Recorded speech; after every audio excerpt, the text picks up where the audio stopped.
皆さんこんにちは。レイトナイトジャパニーズチャットへようこそ。私は美咲です。そしてのぞみです。今日もよろしくお願いします。今日のテーマはですね、ちょっとシリアスな話かもしれないけど、メンタルヘルスです。大事なテーマだね。日本でのメンタルヘルスって海外から見るとどう見えるんだろうって前から気になってて。確かに、このポッドキャストを聞いてくれてる人って日本に興味のあるリスナーさんだと思うし。そうそう。だから今日は日本のメンタルヘルス事情を海外との比較も交えながら話していこうと思います。日本語の勉強にもなるし、日本の文化も深くわかる回になるといいね。では早速始めましょう。まず日本の現状から話そうか。そうだね。日本ってメンタルヘルスに対して長い間ちょっと特別な扱いをしてきた国だと思う。どういう意味で？例えばね、仕事でものすごく疲れていても疲れたって言いにくい雰囲気があったりする。あるある。みんなも頑張ってるからみたいな感じで。そう。それに心療内科とか精神科に行くっていうのが長い間重いイメージがあって、そんなひどい状態なのみたいに思われるのが嫌でいけない人も多いよね。実際に数字を見てみると、日本のカウンセラーや精神科医の数は欧米の国と比べるとかなり少ないんだよね。それは深刻だね。需要はあるのに受け皿が少ないっていうことだよね。そう。しかもカウンセリングを受けること自体、費用も高かったりするし、保険が使いにくい場合もあってハードルが高い。なるほど。制度的な問題もあるんだね。じゃあ海外はどうなんだろう。アメリカとかヨーロッパってカウンセリングが日常的なイメージがあるよね。そうだよね。例えばアメリカだとセラピストに通ってるって普通に会話に出てきたりする。日本だったらちょっとびっくりしそでも向こうでは自分を大切にしてるんだねくらいの感覚で受け取られることも多いみたい。価値観が全然違うね。北欧なんかだと学校にカウンセラーが普通にいて、子供の頃から相談するのが当たり前の文化になってるって聞いたことがある。へえ、子供の頃から話す訓練ができてるんだね。そう。それに比べると日本の学校ってどうだろ日本にもスクールカウンセラーはいるけど、あんまり相談に行くイメージないかも。う。だよね。先生に相談するのみたいな感じでハードルを感じる子が多いと思う。文化的な土台からして違うんだね。じゃあどうして日本ではこんなに心の問題が言いにくい雰囲気になったんだろう。文化的な背景もある気がする。そうだね。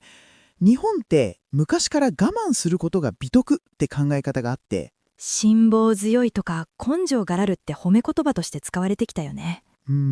石の上にも3年とかね、辛い状況でも耐えることが大事みたいな。そういう文化だと、しんどいっていうことが弱いに直結しちゃう。そう。特に仕事の場では、辛いくらい当然みたいな感覚がずっとあって、過労死とかブラック企業の問題につながってくるよね。そうなんだよね。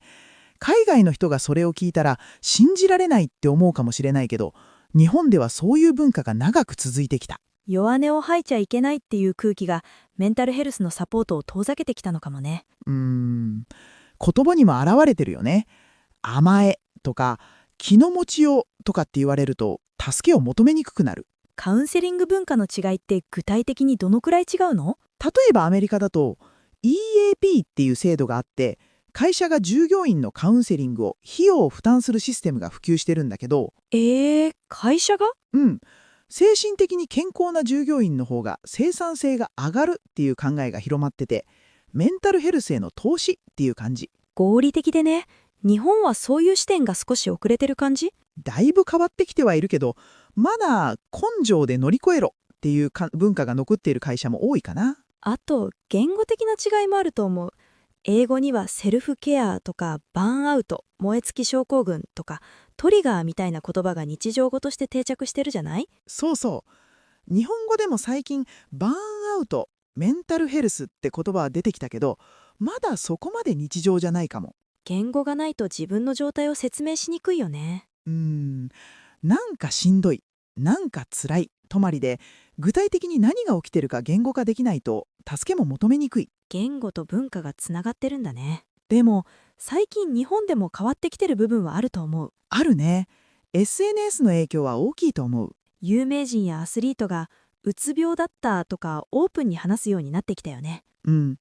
昔だったらスキャンダル扱いされたかもしれないけど、今は勇気ある告白として受け取られることが多くなってきた。若い世代は特にメンタルヘルスについてオープンに話す子が増えてると思う。そうだよね。推しに救われた、セルフケアが大事みたいな言葉が普通に使われるようになってきたし。あと、オンラインカウンセリングが普及してきたのも大きいと思う。そうそう。スマートフォンで気軽にカウンセラーと話せるサービスが増えて、ハードルがだいぶ下がったよね。誰かに見られる心配がないから生きやすいっていう人もいるみたい。それに、学校教育でも SOS の出し方を教えるカリキュラムが少しずつ広まってきてる。子供に助けを求めることは悪くないって教えるの大事だよね。そういう積み重ねが文化を変えていくんだと思う。美咲は自分のメンタルヘルスについて意識するようになったきっかけって何かある？大学に入ってからかな。受験の時にプレッシャーがすごくて、食欲がなくなったり、人と話すのが怖くなる時期があって。それはしんどかったね。でも当時は自分が弱いんだって思ってた。大学に入ってから学校のカウンセリングルームに行って、初めてこれは甘えじゃないって言ってもらえた。それは大事な経験だったね。そうだよ。のぞみは？私は社会人になりたての頃がきつかった。しんどいのに言えなくて、どんどん追い詰められてた。言えない雰囲気ってあるよね。でも今は、しんどい時はしんどいって言える人間でいたいなって思ってる。今日は日本のメンタルヘルスについていろんな角度から話してきました。海外と比べると、日本はまだまだ課題がある部分もあるけど、変わってきているのも確かだと思います。このポッドキャストを聞いてくれている海外の皆さんにとっては、日本の文化の一面が見えた回になったかな？なんで日本人って我慢するのって思ったことがある人に少し背景が分かってもらえたら嬉しいです。そして今しんどい人がいたら、ぜひ誰かに話してみてください。日本語でもあなたの言語でも言葉にするだけで少し楽になることがあるから。今日も最後まで聞いてくれてありがとうございました。またね。